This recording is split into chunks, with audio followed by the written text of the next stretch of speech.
Hi friends, welcome back to my channel. Today's topic MOB subject unit 4 explanation.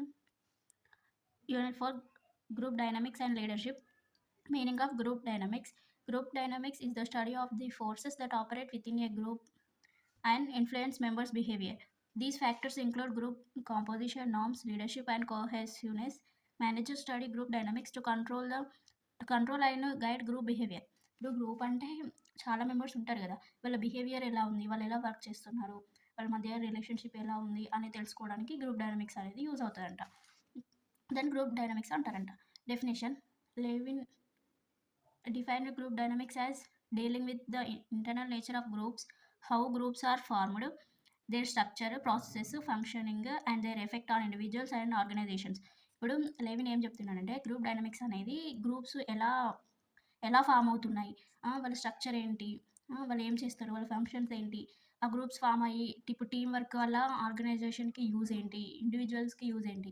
ఇప్పుడు ఇండివిజువల్స్కి use ఏంటి, వాళ్ళు సింగిల్గా ఒక ప్రాజెక్ట్ కంప్లీట్ చేయాలంటే వాళ్ళకి అన్ని స్కిల్స్ ఉండవు. అదే గ్రూప్లో అయితే షేరింగ్ చేసుకోవడం వల్ల ఒకళ్ళ ఐడియాస్ ఇంకొకరు షేర్ చేసుకోవడం అలా చేయడం వల్ల వాళ్ళకి వర్క్ అనేది ఈజీగా అవుతుంది. అలా ఇలాంటివి గ్రూప్ డైనమిక్స్లో ఉంటాయి. Importance of group dynamics: improves communication and collaboration among group members. ఈ గ్రూప్ మెంబర్స్లో కమ్యూనికేషన్ ఇంప్రూవ్ అవుతుంది, మాట్లాడడం కానీ, ఇట్లా ఒక టాపిక్ తెలియకపోతే వాళ్ళని అడిగి తెలుసుకోవడం, అలా రిలేషన్షిప్ మెయింటైన్ చేయడం కానీ అలాంటిది ఉంటాయి అన్నట్టు. Enhances problem solving and decision మేకింగ్కి ప్రాబ్లమ్ సాల్వింగ్కి కూడా యూజ్ అవుతుంది అన్నట్టు. తొందరగా చాలా షార్ట్ పీరియడ్ ఆఫ్ టైంలో మనం డెసిషన్ మేకింగ్ చేయొచ్చు.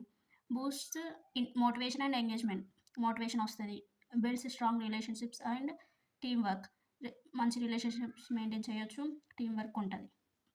ఫస్టర్స్ క్రియేటివిటీ అండ్ ఇన్నోవేషన్, క్రియేటివిటీ పెరుగుతుంది, ఇన్నోవేటివ్ థాట్స్ వస్తాయి. ఇప్పుడు మనం సింగిల్గా ఉన్న థాట్స్ వస్తాయి, గ్రూప్గా ఉన్నా కూడా అందరూ సెవెరల్ ఐడియాస్ ఉంటాయి, ఒక్కొక్కరి థాట్ ప్రాసెస్ ఒక్కొక్కలాగా ఉంటుంది. కాబట్టి వాళ్ళ ఐడియాస్ అన్ని మనం గెయిన్ చేసి మనం తెలుసుకొని దాని మీద మనం కొత్త ఐడియాని క్రియేట్ చేయొచ్చు. అలా రిజాల్వ్స్ కాన్ఫ్లిక్ట్స్ ఎఫెక్టివ్లీ, ఏదైనా గొడవలు ఉంటే తొందరగా రిజాల్వ్ చేసుకోవచ్చు. Leads to better outcomes and success, మంచి మంచి ఫలితాలు వస్తాయంట గ్రూప్గా వర్క్ చేయడం వల్ల. అలా explain about Vroom's decision tree approach to leadership. Purpose of the model: it was originally developed by Victor Vroom and Philip Yetton in their 1973 book leadership and decision making అనే బుక్లో వీళ్ళు విక్టర్ అండ్ ఇక్కడ ఇద్దరు సైంటిస్టులు ఉన్నారు, Victor, Philip ఎటన్, వీళ్ళిద్దరూ ఈ వీరూమ్స్ decision tree approach model అనేది ఇంట్రొడ్యూస్ చేశారు.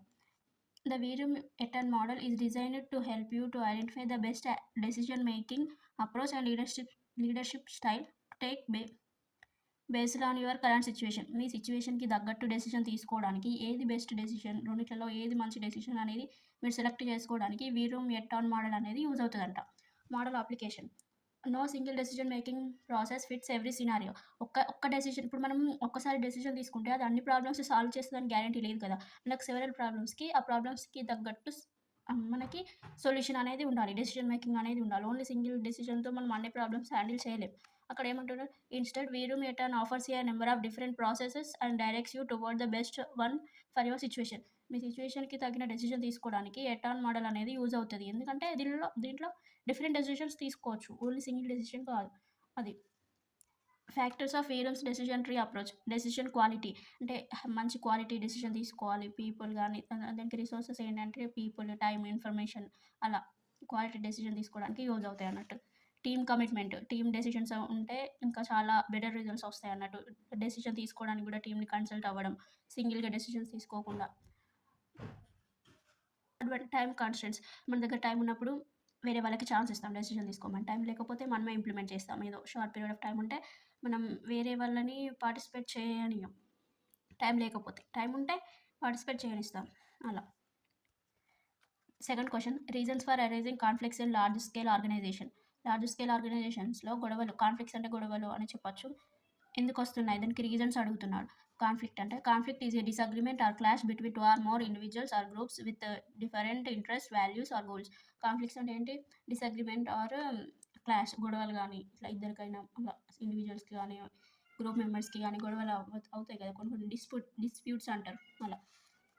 Causes or reasons for conflicts: differencing goals, అంటే ఒక్కొక్కరికి ఒక్కొక్క గోల్ ఉంటుంది, వాళ్ళకి తగ్గట్టు వాళ్ళ థాట్ ప్రాసెస్ ఉంటుంది, ఇంకొకరు చెప్పింది వాళ్ళు వినరు అన్నట్టు.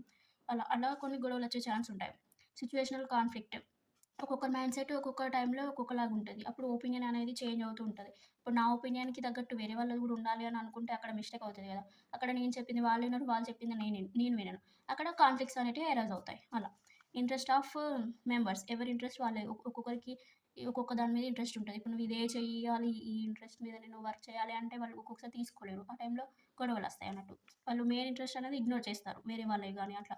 Limited resources, scarcity of resources అన్నట్టు. రిసోర్సెస్ తక్కువ ఉండడం వల్ల కూడా కాంపిటీషన్ పెరుగుద్ది. అక్కడ అదర్ కంపెనీస్ గ్రో అయితాయి. మన కంపెనీ గ్రో అవ్వదు. అక్కడ కూడా కొన్ని కాన్‌ఫ్లిక్ట్స్ ఎరైజ్ అవుతాయి అన్నట్టు. Power of position. కొంతమంది హై స్టాండర్డ్స్‌లో ఉండి, హై పొజిషన్‌లో ఉండి, వాళ్ళకంటే తక్కువ పొజిషన్‌లో ఉన్న వాళ్ళని పట్టించుకోకుండా, వాళ్ళకి ఎ ఎలాంటి ఇన్ఫర్మేషన్ ఇయ్యకుండా, వాళ్ళ మధ్యలో నమ్మకాన్ని కోల్పోయేటట్టు చేయడం అలా చేయడం వల్ల గొడవలొస్తాయన్నట్టు. Stereotype conflict. అంటే అందరిని గ్రూప్ మెంబర్‌లాగా అనుకోవడం అలా వస్తది. Norms and standards. Different acceptance of group rules and standards causes. ఒక్కొక్కరు ఒక్కొక్క రూల్‌ని బ్రేక్ చేయడం గానీ అలా. అందరూ ఒకే రూల్స్, రెగ్యులేషన్స్ ఫాలో అవ్వాలి. కంపెనీకి కొన్ని రూల్స్ ఉంటాయి కదా! అవి. Authority and dependency. ఒక్కొక్కరు ఒక్కొక్క అథారిటీని యూజ్ చేసుకొని దాన్ని మిస్‌యూజ్ చేయడం. ఈ అథారిటీ ఉంది గదా! నేనేం చేసినా నడుస్తది అలా అని అట్లా ఉండడం వల్ల కొన్ని గొడవలొస్తాయన్నట్టు. వాళ్ళ అథారిటీకి తగిన పని చేయనప్పుడు. Third question what is leadership? What are the characteristics of leadership? Explain about leadership styles. 3 questions cover అవుతున్నాయి. లీడర్‌షిప్ అంటే ఏంటి? According to R Terry, leadership is the ability of influencing people to strive willingly for mutual objective. ఇక్కడ leadership అంటే ఏంటంటే, ఒక మనిషికి ఒక ability, ఒక కేపబిలిటీ ఉండడం అన్నట్టు. దేని గురించి రిమైనింగ్ పీపుల్‌ని మంచిగా ఇన్‌ఫ్లుయెన్స్ చేసి, ఒక వర్క్ మీద, ఒక కామన్ ఆబ్జెక్టివ్ మీద, ఒక గోల్ మీద వాళ్ళతో వర్క్ చేపించే అంత టాలెంట్ ఉన్న వాళ్ళని లీడర్ అంటారు. అలా చేపించేదాన్ని లీడర్‌షిప్ అంటారు. ఇక్కడ ఇదేమో ఇతనిచ్చిన లీడర్‌షిప్. లీడర్‌షిప్‌కి ఇతనిచ్చిన డెఫినిషన్. మీరు ఇది కూడా రాయొచ్చు. Leadership is the process of influencing, motivating and inspiring individuals or teams to achieve a common goal. ఏది రాసినా same answer. Characteristics visionary, having a clear vision for the future. Future గురించి ముందు జాగ్రత్తగా చూసుకోవడం. అంటే ఫ్యూచర్ ప్లానింగ్ ఉంది అతనికి. అతను విజనరీ మ్యాన్ అంటారు కదా! అలా. అంటే ఒక లీడర్ అనే అతను ముందు భవిష్యత్తు గురించి ఆలోచించుకుంటూ డెసిషన్ తీసుకోవాలి. టీమ్ మెంబర్స్‌ని కూడా అలా వర్క్ చేసేలా చేయాలన్నట్టు. Communication. Effective communication skills to inspire and motivate others. ఇప్పుడు మనం ఒకరికి లీడర్‌గా ఉన్నామంటే, మనం వాళ్ళకంటే బాగా మాట్లాడే స్టేజ్‌లో ఉండాలి. వాళ్ళని ఇన్‌స్పైర్ చేసి వాళ్ళతో వర్క్ చేపించే అంత స్కిల్స్ మనకుండాలి. అది communication. Emotional intelligence, self awareness, empathy and social skills. అంటే మనకి ఎమోషనల్ ఇంటెలిజెన్స్ కూడా ఉండాలండి. మన గురించి మనం తెలుసుకొని వేరే వాళ్ళ పైన జాలి, దయ, కైండ్‌నెస్ అంటారు కదా! అలా సోషల్ స్కిల్స్ మనం సొసైటీతో ఎలా బిహేవ్ చేయాలి అనేది మనకు తెలిసుండాలి. Integrity, strong moral principles and ethics. మనం కొన్ని నైతిక విలువలని ఫాలో అవ్వాలి. ఎలాంటి విలువలు లేకుండా అలా బిహేవ్ చేయొద్దన్నట్టు. రాంగ్ బిహేవియర్ ఉండదు ఒక లీడర్‌కి. Decisiveness, ability to make formed timely and decisive decisions. అంటే మంచి డెసిషన్స్ తీసుకోవడం టైంకి. ఇట్లా ఆన్ ది స్పాట్ తీసుకునే అంత టాలెంట్ ఒక లీడర్‌కి ఉండాలి అని లీడర్‌షిప్ స్టైల్ క్యారెక్టర్స్ చెప్తున్నానన్నట్టు. అడాప్టబిలిటీ, ఏ సిట్యుయేషన్‌కైనా అడాప్ట్ చేసుకోవడం. సిట్యుయేషన్‌కి తగ్గట్టు మనం చేంజెస్ చేయడం. అలా ఉండాలి లీడర్‌కి. లీడర్‌షిప్ స్టైల్స్ ఆటోక్రటిక్ అంటే సింగిల్‌గా డెసిషన్ తీసుకునే వాళ్ళని. Centralised decision making, dictatorial approach అంటే డిక్టేటర్ అన్నట్టు. ఓన్లీ వన్ పర్సన్ హ్యాండిల్ చేస్తాడు లీడర్‌షిప్‌లో. Democratic participative decision making involving team members. అంటే ఇక్కడ డెసిషన్ మేకింగ్‌లో చాలా టీమ్ మెంబర్స్ అనేవాళ్ళు పార్టిసిపేట్ చేస్తారు. వాళ్ళ ఇన్వాల్వ్‌మెంట్ కూడా ఉంటది. అందుకే డెమోక్రటిక్ అని అంటున్నారు. డెమోక్రటిక్ అంటే అందరూ అన్నట్టు. ఆల్ ద పీపుల్ అన్నట్టు వస్తది కదా! అలా. Lazy fair, hands of approach, giving team members freedom to decide. అంటే వాళ్ళకి మొత్తం ఫ్రీడమ్ ఇచ్చేయడం టీమ్ మెంబర్స్‌కి. మీరేం చెప్తే అదే ఫైనల్ చేద్దాం అన్నట్టు అలా. Transformational, inspiring and motivating team members to achieve a shared vision. అంటే వాళ్ళకి ఎంతో కొంత ఫ్యూచర్ ప్లానింగ్ ఇచ్చి దీన్ని అచీవ్ చేయడానికి మీరు ఏం చేస్తారు అని వాళ్ళని ఇన్‌స్పైర్ చేస్తూ, వీళ్ళని మోటివేట్ చేయడం అన్నట్టు. ఏం చేస్తే బావుంటది మీరు చెప్పండి. మీరు చెప్పినట్టు మనం చేద్దాం అనేసి అలా. Transactional, focus on transactions, rewards and punishments. అంటే మొత్తం వర్క్ మీదనే ఫోకస్ చేయడం. రివార్డ్స్ పొందడానికి ట్రై చేయడం. పనిష్మెంట్స్‌ని తీసుకోవడం అలాంటిది. Situational, adapting leadership style to the situation and team. అంటే సిట్యుయేషన్‌కి తగ్గట్టు లీడర్‌షిప్ స్టైల్‌ని మార్చడం అలా. టీమ్‌ని మోటివేట్ చేయడం. Servant leadership, prioritising team members needs, empowering and serving others. అంటే సర్వెంట్ లీడర్‌షిప్‌లో ఏంటంటే ఈ టీమ్ మెంబర్స్ నీడ్స్‌ని ఫస్ట్ ప్రియారిటైజ్ చేయడం అన్నట్టు. వాళ్ళ వాళ్ళ నీడ్స్‌ని గుర్తించడం. అలానే వాళ్ళని ఎంపవర్ చేయడం, వేరే వాళ్ళకి సర్వీస్ చేయడం అలాంటిదన్నట్టు. Okay friends, thanks for watching. Please subscribe to my channel, like, share, comment in the comment section. Thank you.